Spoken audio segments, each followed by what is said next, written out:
Hi, Dr. Sheila Harris here today, and today we're going to be talking about how to change your life for the better. And this is the second part of the video on this subject, how to change your life for the better. So, if you haven't subscribed to my channel yet, I want to encourage you to do so. And let's get started with this topic. I am so passionate about personal development, spiritual development, and the whole thing about making a big transformation in our lives. We all need it, but we just need to be shown the right thing about what is holding us back so that we know what we need to do. Self discipline is such an important part. But I don't just want to talk to you about self discipline because I really want you to understand the spiritual laws that we need to take into consideration when we talk about self discipline. You and I are not just this physical body. No, we have two forces that are operating within us. And I want you to get this very straight in your head. These two forces that are operating within us, one is negative and the other is positive. The negative force is the one that thinks only about itself, the one that makes you feel that you're superior, the one that makes you feel that's negative towards others, the one that makes you think about yourself and never think about others. That's a force within us. And we need to be aware of this force. We call it ego. In some religion, they call it Satan. Others may call it something else. I don't know. But just bear this in mind that we all have a force that is negative within us. Then we have another force which is positive. This positive force is the spark of God within us. And when we say spark of God, I want you to get it into your mind that we're talking about a force of love. This is the force that thinks about others. This is the force that gives to others unconditionally. This is the force that wants to unite and wants to connect. It is similar in quality like God. So these two forces are within us. But let me bring it to your attention. The sages have always told us this, that these forces are not necessarily operating equally in our lives.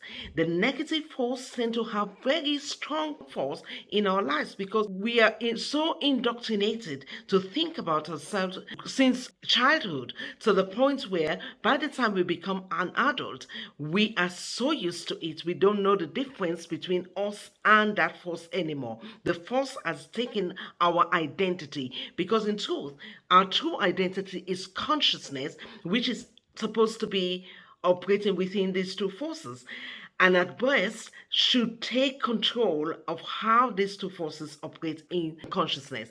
But we don't know that. We don't understand that because we are so immersed in the negative force. That's the background to self discipline.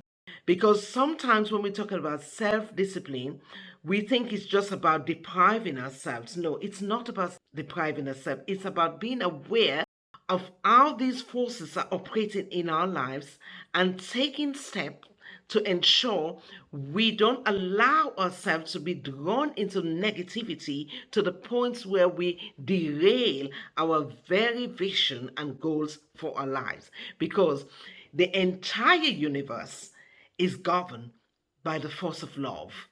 And if we then allow the negative force that is within us to deprive us from achieving our goals, we would have done ourselves a disservice. And guess what? That is your responsibility. It is your responsibility to manage negative forces within you. It is your responsibility to master and conquer your ego. You can never change the existence of the negative force. Quit thinking about that. So let's begin to look at some of the self discipline that we have to bring in our lives. One, the discipline over our tongue. What we speak about others matters because what we speak about others, if it's not empowering, guess what? We are operating in the negative. What we think about others, the thoughts of negative will come, But that doesn't mean we have to accept it. When we accept negativity, guess what? We enter the domain of strife and conflict.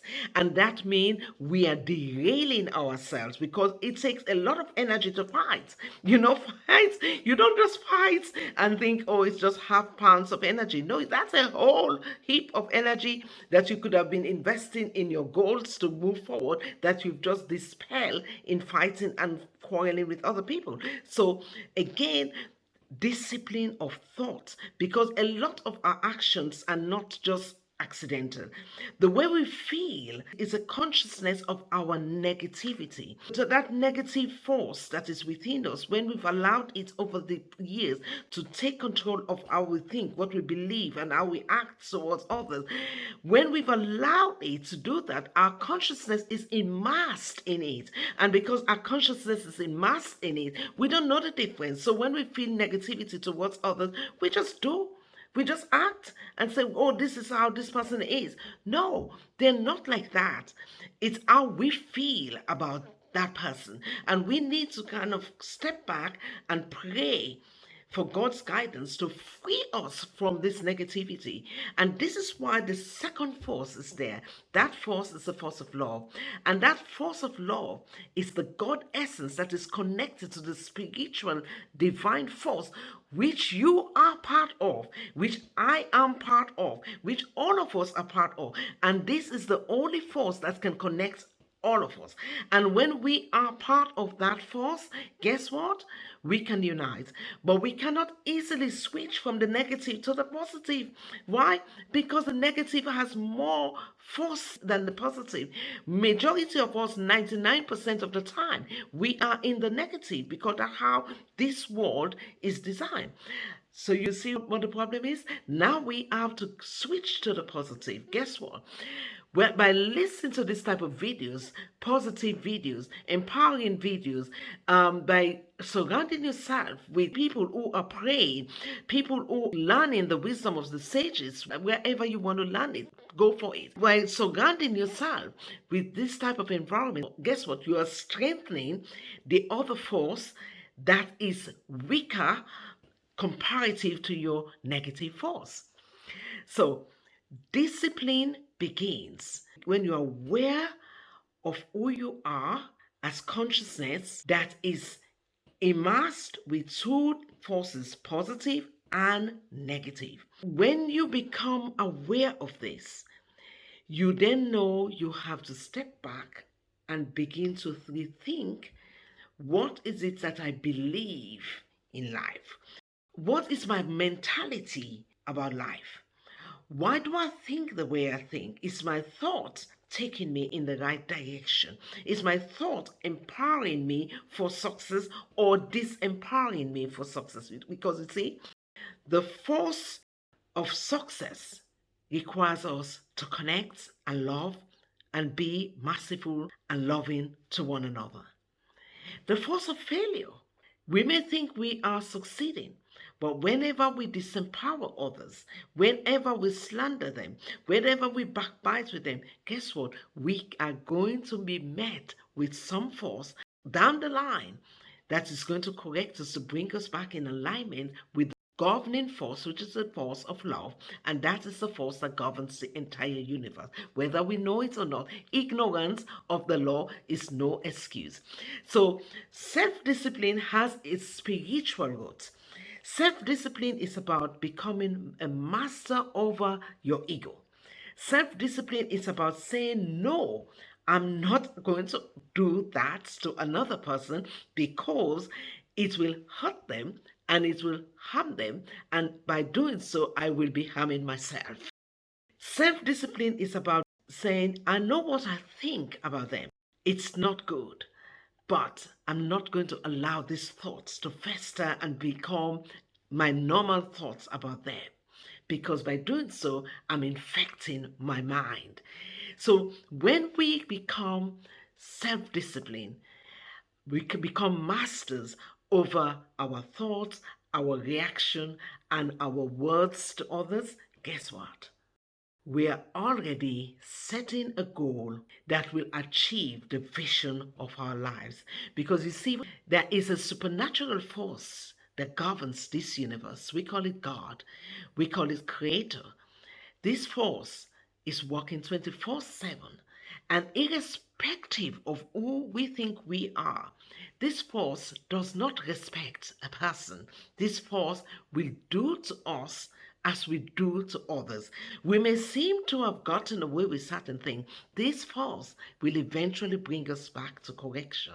So even if you are doing business, you are in a job, we always have to be mindful about what we are doing to one another. And so if you have goals for your life, you want your goals to be spiritual and corporeal with a spiritual dimension in it. Otherwise, it's a problem. So, thank you for watching. Like this video, share it with your friends. Please tell me what you think about it. Leave a comment below. I am asking you to please leave a comment below. Thank you.